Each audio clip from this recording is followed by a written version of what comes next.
Hello friends. आज हम लोग प्रशासन विषय की शुरुआत करेंगे। अगर आप UPSC, state civil services, assistant registrar, UGC NET या अन्य किसी भी ऐसे कॉम्पिटिटिव एग्जाम की तैयारी कर रहे हैं जिसमें लोक प्रशासन से संबंधित अवधारणाएं हों, तब यह वीडियो आपके लिए महत्वपूर्ण रहने वाला है। आज की यूनिट में हम लोक प्रशासन की अवधारणा देखेंगे। इसमें लोक प्रशासन का अर्थ, प्रकृति, क्षेत्र एवं महत्व के बारे में विस्तार से देखेंगे। लोक प्रशासन शब्द दो शब्दों लोक और प्रशासन से मिलकर बना है, इसलिए ये जरूरी हो जाता है कि हम लोक प्रशासन का अर्थ समझने से पहले लोक और प्रशासन का अलग अलग अर्थ देखें। यह प्रशासन शब्द अंग्रेजी भाषा के शब्द एडमिनिस्ट्रेशन का हिंदी अनुवाद है, जो लैटिन भाषा के दो शब्दों एड और मिनिस्ट्रेटर से मिलकर बना है। इन दो शब्दों का सामूहिक अर्थ अर्थात एड प्लस मिनिस्ट्रेट का अर्थ होता है व्यवस्था करना या व्यक्तियों की देखभाल करना या कार्यों को व्यवस्थित करना। ये प्रशासन में कुछ लक्षण होते हैं। ये लक्षण है, पहला हम देखते हैं, यह कुछ निश्चित उद्देश्यों की प्राप्ति के लिए किए जाने वाले प्रयासों का पर्याय है। अर्थात एक निश्चित उद्देश्य होगा, उसकी प्राप्ति के लिए सम्मिलित प्रयास किए जाएंगे। अगला है, उद्देश्यों की प्राप्ति में बहुत से व्यक्ति सहयोग करते हैं।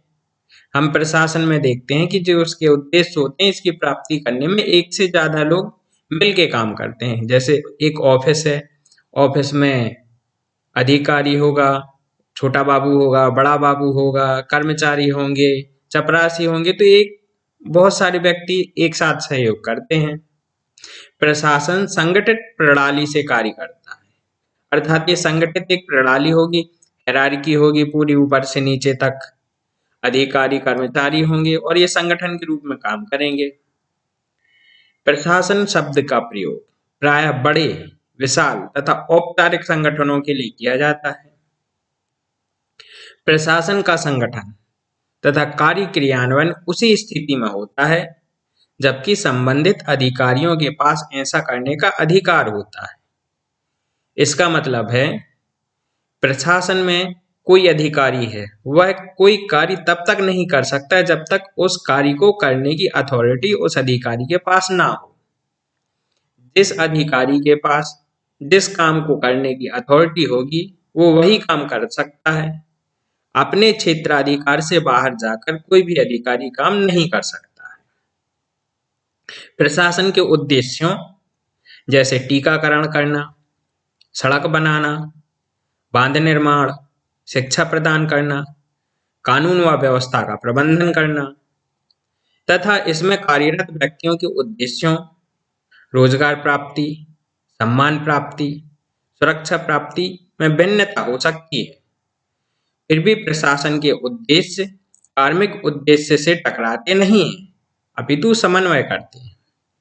इसका मतलब है कि जैसे एक प्रशासन है, प्रशासन में अलग अलग व्यक्ति काम करेंगे, उन अलग अलग व्यक्तियों के प्रशासन से जुड़ने के अपने अलग अलग उद्देश्य हो सकते हैं और उस प्रशासन का एक कॉमन गोल होगा। उस कॉमन गोल को प्राप्त करने के लिए सभी लोग काम करेंगे और उससे उनके अपने उद्देश्यों की भी प्राप्ति हो जाएगी। जैसे हम बात करते हैं, एक हॉस्पिटल है, हॉस्पिटल में डॉक्टर काम करेगा। कुछ डॉक्टर्स ऐसे होंगे जिनका उद्देश्य होगा कि हमें समाज सेवा करना है। कुछ डॉक्टर्स ऐसे होंगे जो बोलेंगे हमें बहुत ज्यादा पैसा कमाना है। नर्स लोग ऐसे होंगे जो बोलेंगे कि हमें सुरक्षा के पर्पज से काम करना है। कर्मचारी होगा, वो बोलेंगे हमें अपने बच्चों को अच्छी शिक्षा देना है, बच्चों को पढ़ाना है। कुछ ऐसे होंगे जिनके घर पर खाने पीने के लिए भी बहुत कम पैसे होंगे, तो वो इसी उद्देश्य से कार्य कर रहे होंगे कि हमें अपने घर पे शाम का खाना लेके जाना है। तो हर व्यक्ति का अपना अपना व्यक्तिगत उद्देश्य है, लेकिन अस्पताल का एक सामूहिक उद्देश्य क्या है? हमें मरीजों की का उपचार करना है, उन्हें सही हेल्थ सुविधाएं प्रोवाइड करानी है। तो ये प्रशासन का एक उद्देश्य हो गया। तो प्रशासन का उद्देश्य किसी भी तरह से इंडिविजुअल जुड़े हुए लोगों के उद्देश्य से टकरा नहीं रहा, बल्कि वो अपने उद्देश्य पूर्ति करने के साथ साथ अपने से जुड़े कार्मिकों के उद्देश्यों की भी पूर्ति करते हैं, उनके साथ समन्वय करते हैं। ये हमने प्रशासन के बारे में देखा। अब लोक शब्द के बारे में देखते हैं, इसका अर्थ क्या है।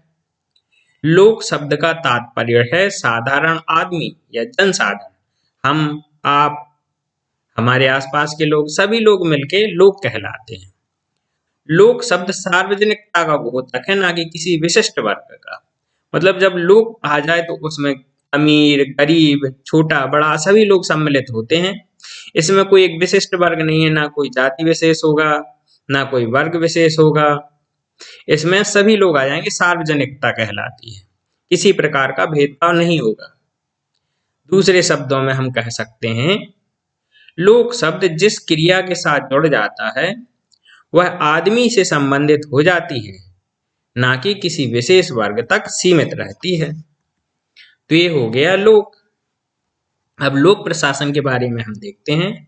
लोक तथा प्रशासन दोनों शब्दों का अलग अलग अर्थ जान लेने के पश्चात हम इस निष्कर्ष पर पहुंचते हैं कि लोक प्रशासन वह प्रशासन है जो आम लोगों से संबंधित है। लोक प्रशासन आम लोगों से संबंधित है। दूसरे शब्दों में लोक प्रशासन के अंतर्गत वे सभी क्रियाएं सम्मिलित की जाती हैं जिनका क्रियान्वयन सरकार या सरकार द्वारा प्राधिकृत किसी संस्था के द्वारा किया जाता है।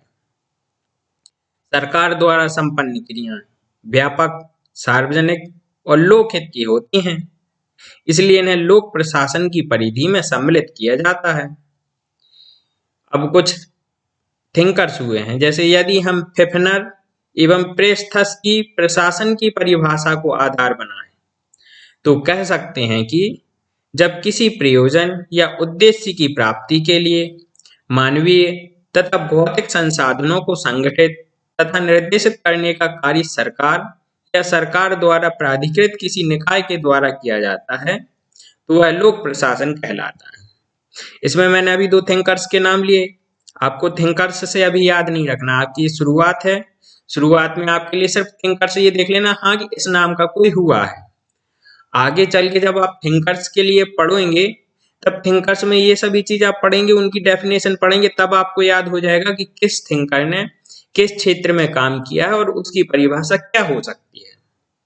उदाहरण के लिए मैं बताऊं, जैसे आप पढ़ेंगे आगे मैक्स वेबर। मैक्स वेबर ने ब्यूरोक्रेसी में काम किया, नौकरशाही के क्षेत्र में काम किया, तो उनकी लोक प्रशासन की जो परिभाषा होगी वो लोक ब्यूरोक्रेसी को आधार बनाते हुए दी होगी।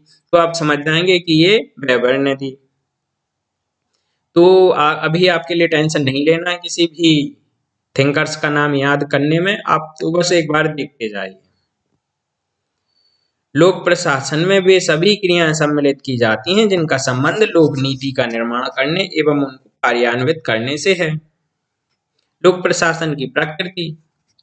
अलग अलग विद्वान लोक प्रशासन की अलग अलग प्रकृति बताते हैं, तो फिर भी जो प्रमुख मान्यताएं हैं वो दो प्रकार की प्रमुख मान्यताएं प्रचलित हैं। पहले बोलती हैं कि लोक प्रशासन प्रबंधकीय है या फिर एकीकृत है, तो इसके लिए हम बोलते हैं प्रबंधकीय या एकीकृत दृष्टिकोण।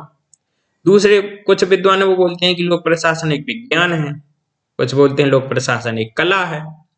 तब ये इनका एक प्रकृति में क्या हो गया, विज्ञान या कला दृष्टिकोण। तो अब हम प्रबंधकीय दृष्टिकोण के बारे में देखते हैं। सबसे पहले क्या होता है, लोक प्रशासन की प्रकृति केवल उच्च स्तरीय प्रशासकीय निर्णय लेने, नीतियों एवं कानूनों के व्यवहारिक क्रियान्वयन को सुनिश्चित करवाने, प्रशासनिक संगठन में नियंत्रण तथा व्यवस्था बनाए रखने तथा नियोजन एवं वित्तीय प्रबंधन से संबद्ध है। अर्थात संगठन में उत्तरदायी एवं उच्च पदों पर आसीन व्यक्ति तथा 8 प्रशासनिक सिद्धांत एवं विचार, उनके कृत्य लोक प्रशासन की प्रकृति तथा क्षेत्र को स्पष्ट करते हैं। कुछ थिंकर्स थे लूथर गुलिक, साइमन, स्मिथबर्ग और थॉम्पसन ने लोक प्रशासन के प्रबंधात्मक दृष्टिकोण का समर्थन किया। तो प्रबंधकीय दृष्टिकोण क्या कहता है, जैसे आप इसमें देख सकते हैं एक ट्रायंगल बना हुआ है, इसको बोलते हैं हायरार्की, पद सोपान या फिर ऑर्गेनाइजेशन। पब्लिक एडमिनिस्ट्रेशन में जहां भी आप ट्रायंगल बना देखें तो इसका मतलब होता है ऑर्गेनाइजेशन, एक संगठन को ये इंगित कर रहा है। एक हायरार्की, पद सोपान एक संरचना को व्यक्त कर रहा है। तो मैनेजरियल अप्रोच क्या बोलती है, only high level administration is public administration. मतलब संगठन में जो उच्च लेवल का एडमिनिस्ट्रेशन है, उच्च लेवल के अधिकारी हैं जो डिसीजन मेकिंग का काम करते हैं, नीति निर्माण का काम करते हैं, सिर्फ वही लोक प्रशासन का अंग हैं। और जो ये मीडियम लेवल वर्कर्स और लोअर लेवल वर्कर्स हैं, मतलब मध्य स्तरीय कर्मचारी और निम्न स्तरीय कर्मचारी, ये लोक प्रशासन का अंग नहीं है। ये बात कौन कहता है, प्रबंधकीय दृष्टिकोण। अब हम बात करते हैं एकीकृत दृष्टिकोण। पहले मैं पढ़ के सुना देता हूं इसमें क्या है। एकीकृत दृष्टिकोण के समर्थक यह मानते हैं कि लोक प्रशासन में केवल उच्च स्तरीय अधिकारी, उनकी प्रबंधकीय प्रणालियों तथा प्रबंधन ही सम्मिलित नहीं है, बल्कि संगठन में कार्यरत सभी कार्मिक, क्लर्क, चपरासी, सफाई कर्मचारी इत्यादि सहित संयुक्त रूप से प्रशासन को संचालित करते हैं। अर्थात प्रत्येक संगठन में लगे हुए बड़े से लेकर छोटे से छोटे पदाधिकारियों एवं कर्मचारियों के कार्यों को प्रशासन का अभिन्न अंग माना जाएगा। दूसरे शब्दों में हम कह सकते हैं कि एकीकृत दृष्टिकोण के अनुसार लोक प्रशासन निर्धारित लक्ष्य की प्राप्ति हेतु संपादित की जाने वाली क्रियाओं का समग्र योग है। एकीकृत दृष्टिकोण के प्रमुख समर्थक हैं हेफनर, एफ.एम. मार्क्स और एल.डी. वाइट। अब इसमें हम देखते हैं ये हायरार्की है, आप देख सकते हैं इंटीग्रल अप्रोच, मतलब एकीकृत अवधारणा ये बोल रही है कि all three levels of an organisation are collectively part of administration. मतलब उच्च level administration, medium level worker, lower level worker, अर्थात संगठन में उच्च स्तर से लेकर निम्न स्तर के सभी कर्मचारियों को सम्मिलित रूप से प्रशासन कहा जाता है। ये बात थी एकीकृत दृष्टिकोण की। अब हम बात करते हैं विज्ञान दृष्टिकोण। तो सबसे पहले हम ये देख लेते हैं कि विज्ञान होता क्या है। तथ्यों पर आधारित क्रमबद्ध ज्ञान को विज्ञान कहते हैं। विज्ञान का अर्थ है विशिष्ट या विशेष ज्ञान तथा यह मानव की बौद्धिक क्षमताओं का उत्कृष्ट प्रमाण है। एल बर्नार्ड ने विज्ञान को 6 प्रमुख प्रक्रियाओं के रूप में परिभाषित करते हुए कहा है कि परीक्षण, सत्यापन, परिभाषा, वर्गीकरण, संगठन तथा उन्मुखीकरण, जिसमें पूर्वानुमान एवं प्रयोग भी सम्मिलित है, विज्ञान है। इस प्रकार कहा जा सकता है कि वैज्ञानिक पद्धति से प्राप्त ज्ञान प्रमाणिक माना जाता है एवं तथ्यों के आधार पर सिद्ध किया जा सकता है, वह विज्ञान है। सीधे शब्दों में विज्ञान का मतलब ये है कि जिसे हम प्रयोगशाला में परीक्षण किया जा सके, जिनके सिद्धांत क्रमबद्ध रूप से हों, वैज्ञानिक रूप से सिद्धांत हों, इन सिद्धांतों में सार्वभौमिकता हो, मतलब ये कहीं भी अप्लाई किए जा सकते हैं। जैसे गुरुत्वाकर्षण का नियम है, पेड़ से फल आप अमेरिका में गिराओगे तो भी धरती पे गिरेगा, भारत में गिराओगे तो भी धरती पे गिरेगा, मतलब इनके जो नियम है ये सार्वभौमिक है। तो ये विज्ञान है। तो अब लोक प्रशासन कैसे विज्ञान है ये देखते हैं। लोक प्रशासन के क्षेत्र में विद्वानों का एक वर्ग लोक प्रशासन को एक विज्ञान मानता है। इस मत के प्रबल समर्थक Willoughby, Luther Gulick, Lyndall Urwick, Woodrow Wilson, Charles A Beard इत्यादि हैं। इन विद्वानों के अनुसार लोक प्रशासन के क्षेत्र में कुछ ऐसे सिद्धांतों का विकास हो चुका है जो सार्वभौम है तथा सभी परिस्थितियों में लागू होने योग्य है। ये विज्ञान की इन्होंने बात की थी, कह दी कि लोक प्रशासन के कुछ सिद्धांत ऐसे हैं जो सब जगह लागू होते हैं, अमेरिका में हो, भारत में हो या किसी गरीब से गरीब देश में हो, तो लोक प्रशासन के सिद्धांत हर जगह लागू हो जाएंगे। जैसे हमने संगठन का सिद्धांत, संरचनात्मक सिद्धांत, पदसोपानिक सिद्धांत, डेलीगेशन, ये सिद्धांत ऐसे हैं कि सार्वभौमिक हैं, हर जगह काम करते हैं। उन सिद्धांतों को लागू करके हम किसी भी प्रशासन से वांछित उद्देश्यों की प्राप्ति कर सकते हैं। बिलोबी के अनुसार प्रशासन में भी विज्ञान के विशिष्ट लक्षणों के अनुरूप कुछ मूलभूत सिद्धांत हैं। इसी प्रकार चार्ल्स इबेर्ड का मानना है कि लोक प्रशासन में ऐसे नियमों और स्वयं सिद्ध सूत्रों का विकास हो चुका है जिनके बारे में अनुभव के आधार पर यह पता चलता है कि उन्हें निश्चित व्यवहार में लागू किया जा सकता है और उनसे लगभग भविष्यवाणी भी की जा सकती है। इसलिए ये विज्ञान है।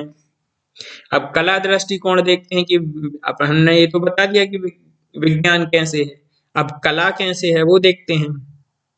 विद्वान इसके बारे में क्या बोल रहे हैं? सबसे पहले तो बताना कला क्या है।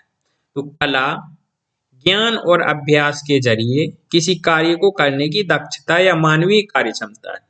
मतलब जैसे कोई डांस कर रहा है तो डांस उसकी कला है, तो उसने कैसे किया? अभ्यास के जरिए किया।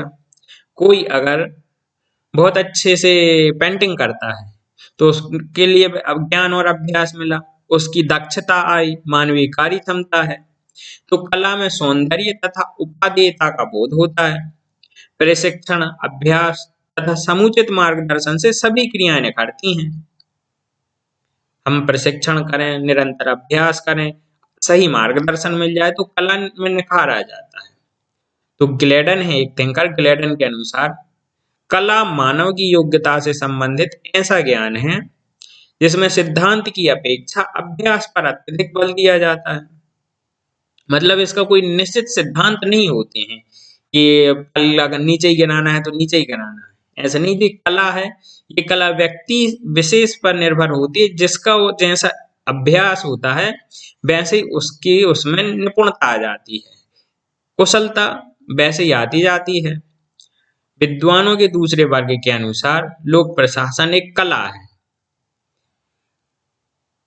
रीड एवं ग्लेडन इस विचार के प्रबल समर्थक हैं।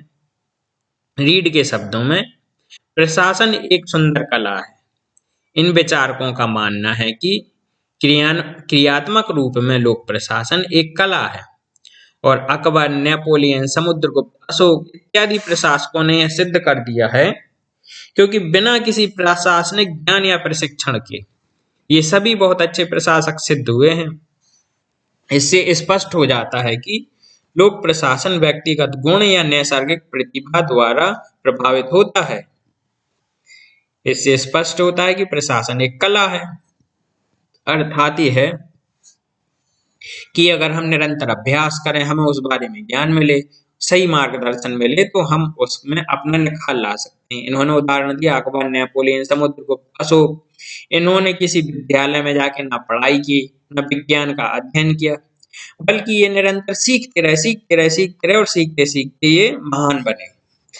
तो इससे सिद्ध हुआ कि कला है। अब हमें निष्कर्ष रूप में देखना है। तो निष्कर्ष रूप में हम कह सकते हैं कि लोक प्रशासन विज्ञान और कला दोनों ही है। तो कब? जब हम सैद्धांतिक तथा विषयक दृष्टि से देखते हैं तब यह विज्ञान के अधिक निकट है। मतलब हम इसके कुछ सिद्धांत देखते हैं, तो जब हम उन सिद्धांतों का अध्ययन करेंगे, एक विषय के रूप में देखेंगे, तब ये विज्ञान है। लेकिन जबकि व्यवहारिक रूप में यह कला के गुण अपने में समाये हुए, जैसे कलेक्टर है, वो दंगा प्रभावित क्षेत्र में जाता है, दंगे के लिए उसको रोकना है, नियंत्रण करना है, तो ये उसकी कला है कि वो कितनी निपुणता के साथ में उन दंगों को रोकता है, कि उस समस्या का समाधान कैसे कर रहा है। तो जब ये व्यवहारिक रूप में आ जाता है तब ये एक कला है। अब लोक प्रशासन का क्षेत्र। लोक प्रशासन के क्षेत्र के लिए कुछ 7 चीजें हैं, और आगे भी मिल सकती हैं, बहुत सारा क्षेत्र है। मैंने ये छांट के जो मुख्य मुख्य मुझे मिली है वो रखी हुई हैं।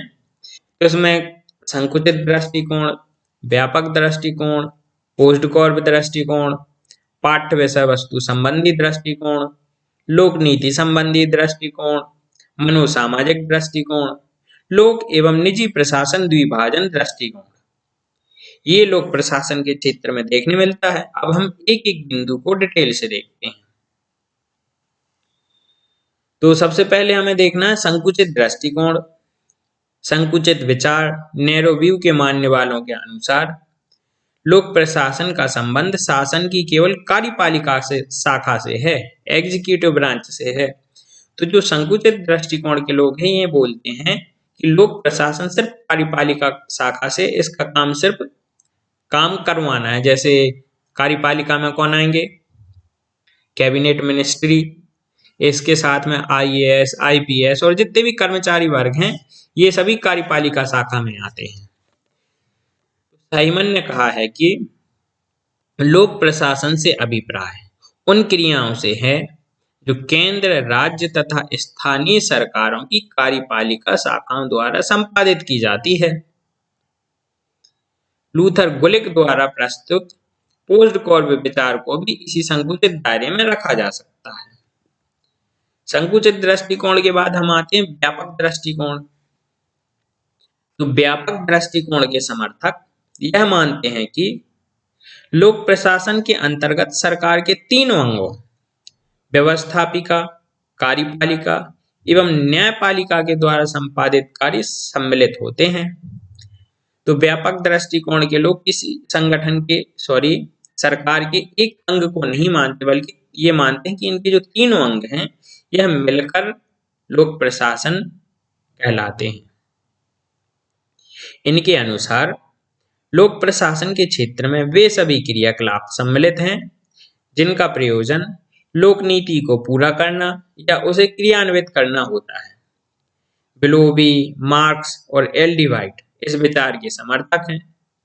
मार्क्स के शब्दों में अपने व्यापकतम क्षेत्र में लोक प्रशासन के अंतर्गत सार्वजनिक नीति से संबंधित समस्त क्रियाएं आती हैं। ये था अपना व्यापक दृष्टिकोण। इसके बाद आता है पोस्ट कॉर्ब दृष्टिकोण। पोस्ट कॉर्ब दृष्टिकोण लूथर गुलिक ने दिया था।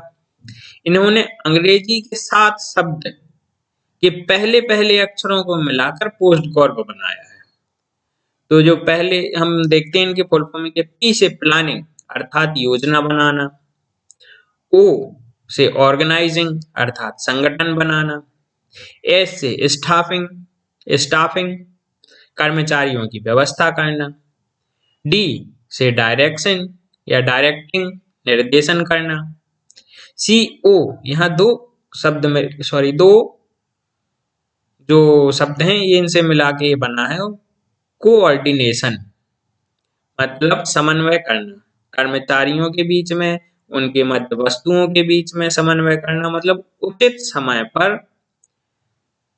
सभी चीजों की समकालिकता, प्रयासों की समकालिकता, ये समन्वय करना है। आर से रिपोर्टिंग प्रतिवेदन देना, रिपोर्टिंग करना।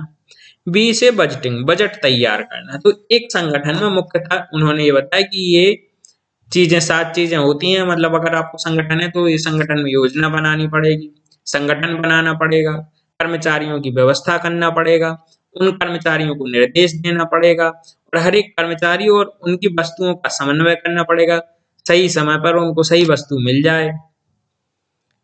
इसके बाद में समन्वय आपने कर दिया, उनको प्रतिवेदन जब काम होगा तो क्या समस्याएं हैं क्या नहीं है उनकी रिपोर्टिंग करना, काम की प्रगति क्या है, और बजट तैयार करना। सबसे मुख्य बात है बजट आपके पास नहीं होगा तो आप कोई काम कैसे करवा लोगे, तो बजट तैयार करना भी।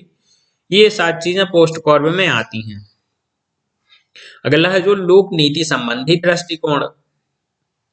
यद्यपि व्हाइट द्वारा दी गई परिभाषा के अंतर्गत लोक प्रशासन लोक नीतियों पब्लिक पॉलिसीज के क्रियान्वयन से संबंधित माना जाता रहा है, किंतु विगत कुछ दशकों से यह कहा जा रहा है कि लोक प्रशासन केवल सरकारी नीतियों के व्यावहारिक क्रियान्वयन के लिए ही उत्तरदायी नहीं है, बल्कि नीति के निर्माण में भी इसकी अहम भूमिका है। सामान्यतः यही माना जाता है कि लोक नीति का निर्माण सर्वोच्च राजनीतिक कार्यपालिका तथा विधायिका करती है तथा लोक प्रशासन के अधिकारी एवं संस्थाएं राजनीतिज्ञों द्वारा निर्मित लोक नीति को लागू करते हैं, किंतु लोक प्रशासन की नीति विज्ञान मानने वाले यह तर्क देते हैं कि वर्तमान परिस्थितियों में लोक नीति वैसी ही निर्मित होती है जैसा कि प्रारूप प्रशासनिक अधिकारी तैयार करके देते हैं या तथ्य तथा आंकड़े उपलब्ध करवाकर अपनी भूमिका निभाते हैं। दूसरा तर्क यह दिया जा रहा है कि लोक नीति तो एक स्थूल विचार है, जबकि इस नीति का क्रियान्वयन वास्तव में वैसा ही होता है जैसा कि कार्यक्रम तथा योजनाएं प्रशासन बनाता है। लोक प्रशासन में भी अधिकांश स्तरों पर नीतियां तैयार होती हैं। वैसे भी नीति विज्ञानी यह मानते हैं कि राजनीति विज्ञान तथा लोक प्रशासन का क्षेत्र मिलता जुलता है। इनके मध्य दूरी या विभाजक रेखा खींचना हितकर नहीं है। येजिकल, ड्रोर तथा मर्सन इसी दृष्टिकोण के समर्थक हैं। अब हम सीधे शब्दों में समझ लेते हैं कि लोक नीति संबंधी दृष्टिकोण होता क्या है। इसमें दो प्रकार के व्यक्ति होते हैं। एक वर्ग बोलता है कि इसमें नीति जो बनती है वो प्रशासन का उच्च भाग और सरकार दोनों मिलके बनाती हैं, तो ये सिर्फ उसी प्रकार की नीतियां बना पाएंगे जैसे आंकड़े नीचे से उनके लिए मिलेंगे, जैसी रिपोर्टिंग उन्हें नीचे से मिलेगी उसी के आधार पर ये नीतियां बनाएंगे। लेकिन दूसरा वर्ग बोलता है कि नीतियों का क्रियान्वयन जो है वैसा ही होगा जैसा उच्च वर्ग नीतियां बना के दे देगा। जो ड्राफ्टिंग उन्हें मिलेगी और निम्न वर्ग वही काम करेगा, इसके अलावा हट के वो दूसरे काम नहीं करेंगे। तो लोक नीति संबंधी दृष्टिकोण ये बात बोलता है। अब मनोसामाजिक दृष्टिकोण देखते हैं।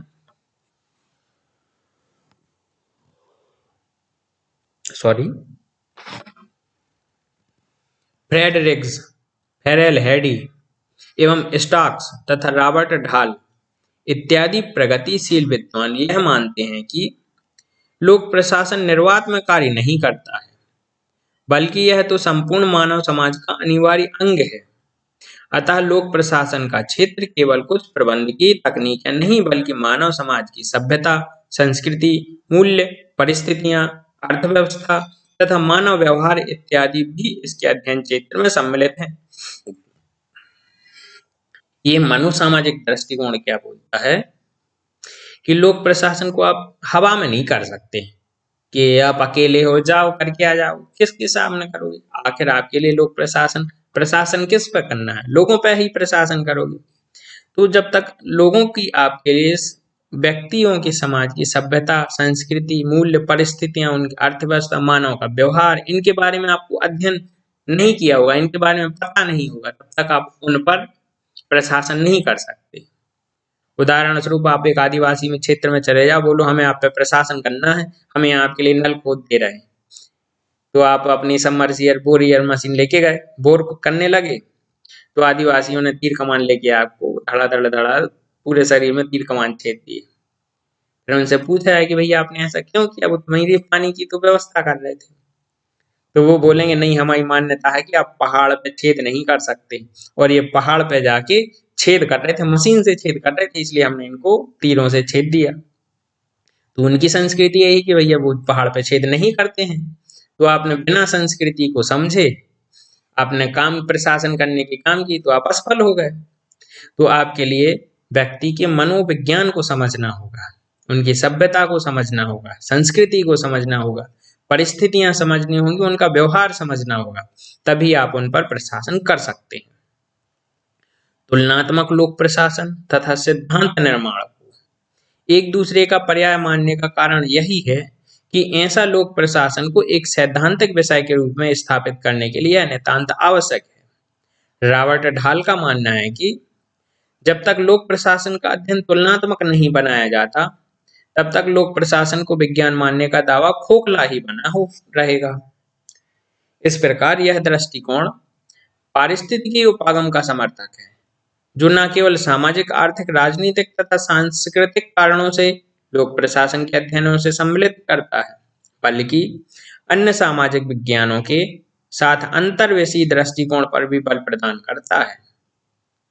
वास्तव में लोक प्रशासन के क्षेत्र में सभी सामाजिक विज्ञानों का क्षेत्र तो सम्मिलित नहीं किया जा सकता है, बल्कि लोक प्रशासन के अध्ययनों में कुछ सामाजिक पक्षों को समाहित करना एक सीमा तक अनिवार्य सा है। तो मनोसामाजिक विज्ञान दृष्टिकोण बोलता है कि आप सभी विषयों को लोक प्रशासन में सम्मिलित कर लेंगे, ये ऐसा संभव नहीं है, लेकिन कुछ सामाजिक पक्षों को तो समाहित करना होगा।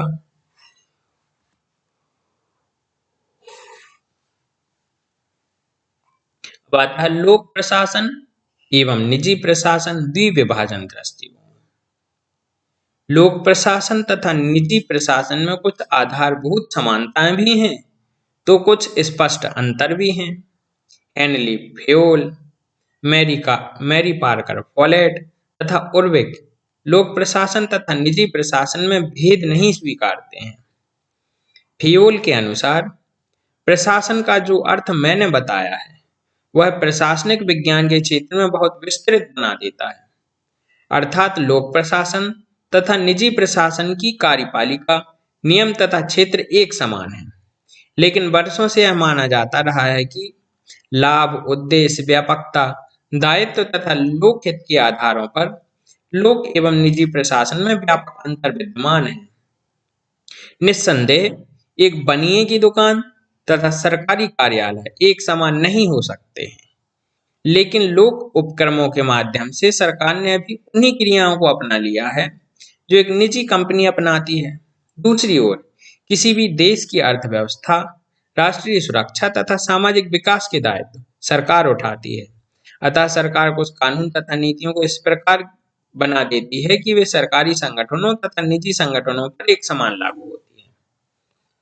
इसमें कुछ विद्वान बोलते हैं कि लोक प्रशासन और निजी प्रशासन अलग अलग हैं, कुछ बोलते हैं कि लोक और निजी प्रशासन एक ही है।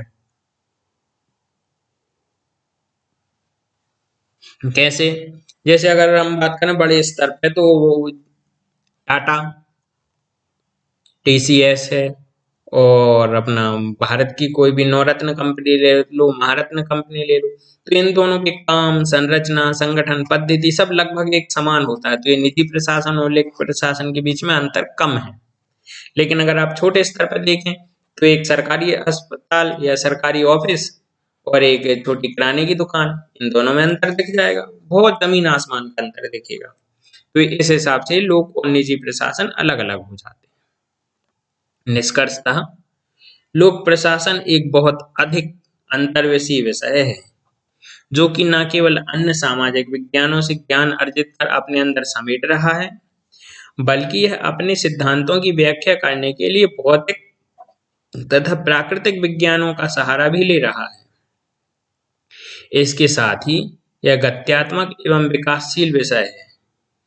इन सभी कारणों से इस विषय के क्षेत्र को सही निर्धारित कर पाना काफी कठिन हो गया है, किंतु हमें यह आशा एवं पूर्ण विश्वास है कि अस्तित्व के संकट से गुजर रहे लोक प्रशासन को शीघ्र ही स्पष्ट क्षेत्र तथा सिद्धांतों का सहारा मिलेगा, क्योंकि लोक प्रशासन के तुलनात्मक अध्ययन इस विषय को सबल प्रदान करेंगे और निर्णायक सिद्ध होंगे। मतलब ये है कि लोक प्रशासन विषय बहुत ज्यादा अंतर्विषयी है। इसमें बहुत सारे सामाजिक विज्ञानों के विषयों को समेटा गया है, तो इसका अपना अस्तित्व तो नहीं रह गया, लेकिन ये विषय क्या है, एक गत्यात्मक और विकासशील है। तो धीरे धीरे यह अपने खुद के सिद्धांतों को गढ़ रहा है और तुलनात्मक अध्ययन करके यह अपनी विषय वस्तु भी बना रहा है। तो ये अपना विकास भी कर रहा है और अन्य विषयों का तुलनात्मक अध्ययन करके उनका भी विकास कर रहा है। अब लोक प्रशासन के महत्व क्या है, सिग्निफिकेंस क्या है? तो बहुत सारे महत्व हैं, उनमें से हमने कुछ यहाँ लिखे हैं आपके सामने।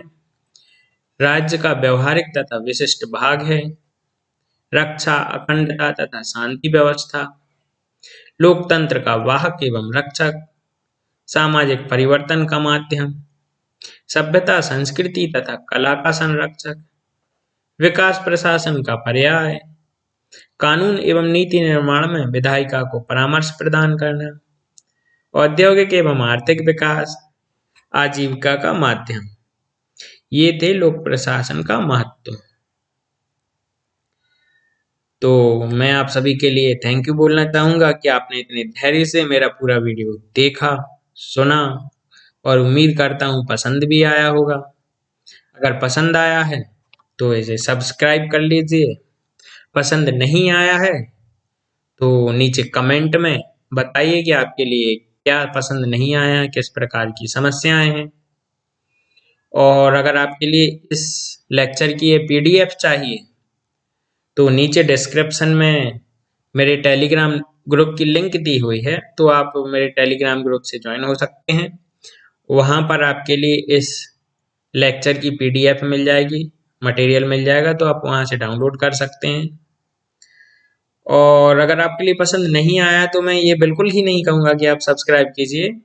पसंद नहीं आ रहा है तो बिल्कुल सब्सक्राइब मत कीजिए, लेकिन एक काम ज़रूर कीजिए कि आप कमेंट में आइए, मुझे बताइए कि क्या समस्याएं हैं आपकी, सुझाव दीजिए कि मैं इसने और कैसे हल अच्छे से कर सकता हूँ, आपके सामने और अच्छे से कैसे प्रस्तुत कर सकता हूँ।